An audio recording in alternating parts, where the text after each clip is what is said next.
Radhe Radhe, welcome to Radha Madhav Dham for this 5 days Radha Ashtami intensive. Tonight we have Swami Nikhilanand Ji speaking, giving a pravachan here, and let me give a brief intro of him.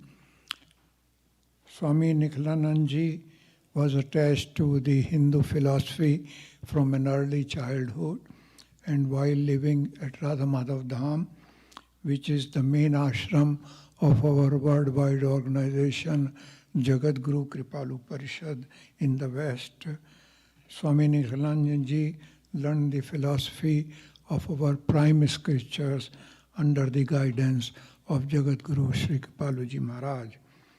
He became a sannyasi preacher in the year 2003, and since then he has been traveling throughout United States, giving discourses, seminars, and intensives. I request all of you to please listen to his lecture very attentively and kindly turn off your cell phone or put them in silence mode. Now, as a token of our respect for Swami Nikhilanand Ji, I request Ashish to offer a garland to him.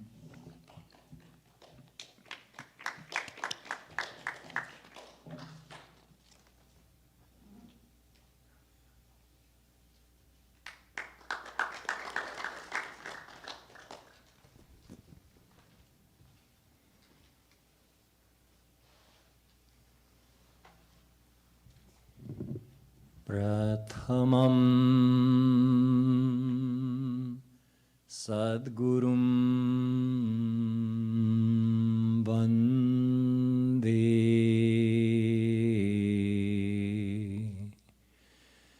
Shri Krishnan Tadanantaram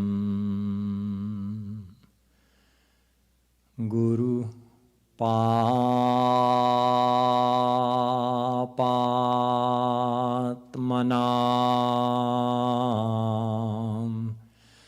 Tratam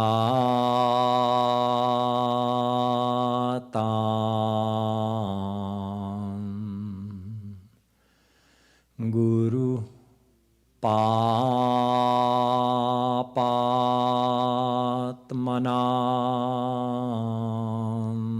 Tratam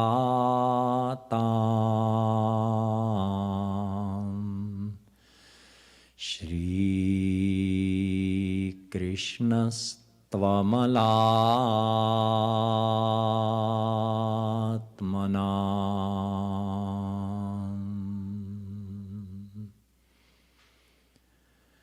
Agyanatimirandhasya Jnananjanashalakaya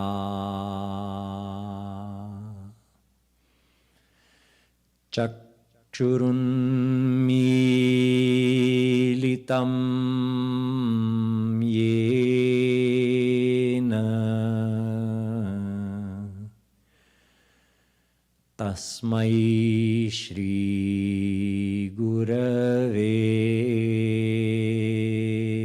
Namaha Namah Kamalana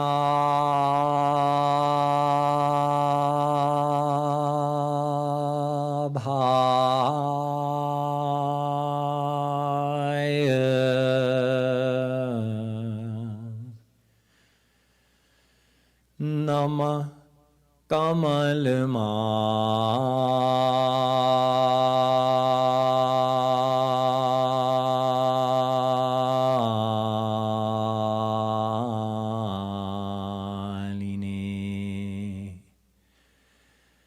Namah Kamalapa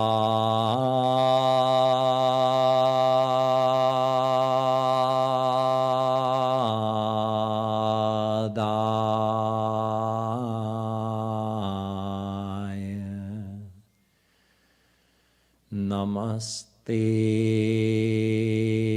कमले क्षण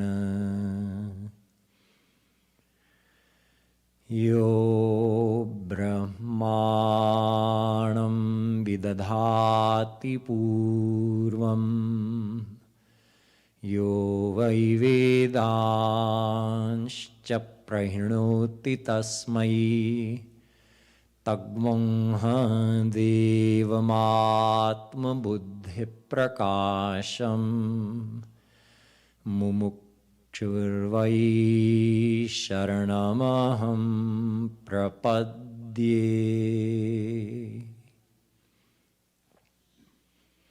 The divine souls. Let's do a few minutes of Nam Sankirtan, and after that I'll begin a series of lectures on Radha Tattva.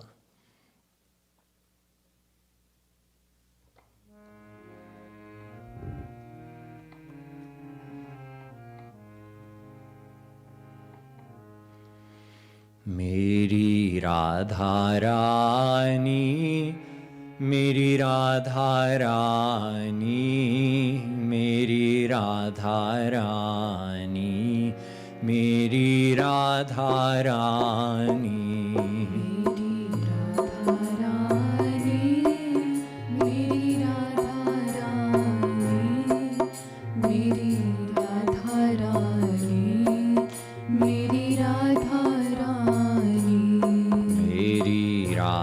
Radharani, Meri Radharani, Meri Radharani, Meri Radharani, Meri Radharani, Meri Radharani, Meri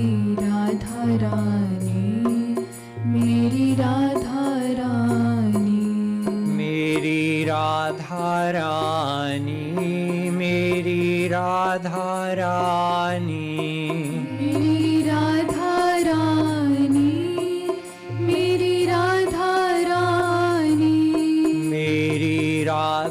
Radharani, Meri Radharani, Meri Radharani,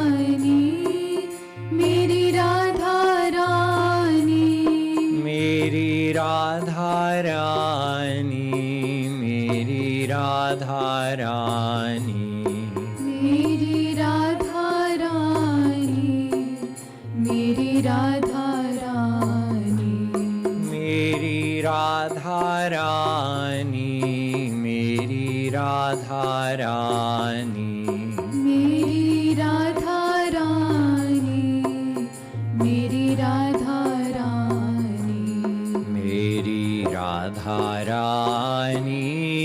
Meri Radharani,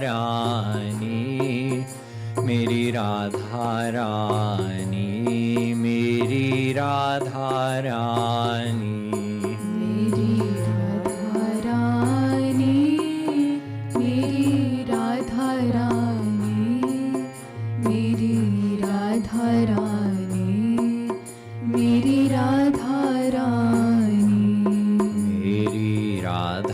Radharani, Meri Radharani, Meri Radharani, Meri Radharani, Meri Radharani, Meri Radharani,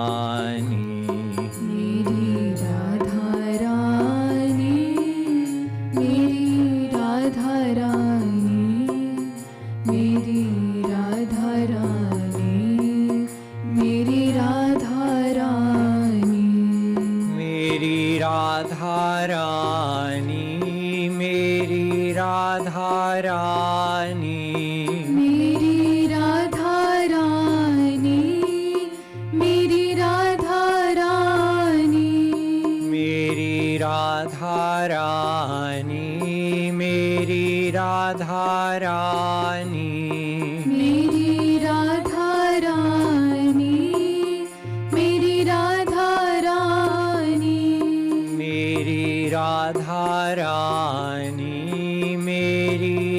Radharani, Meri Radharani,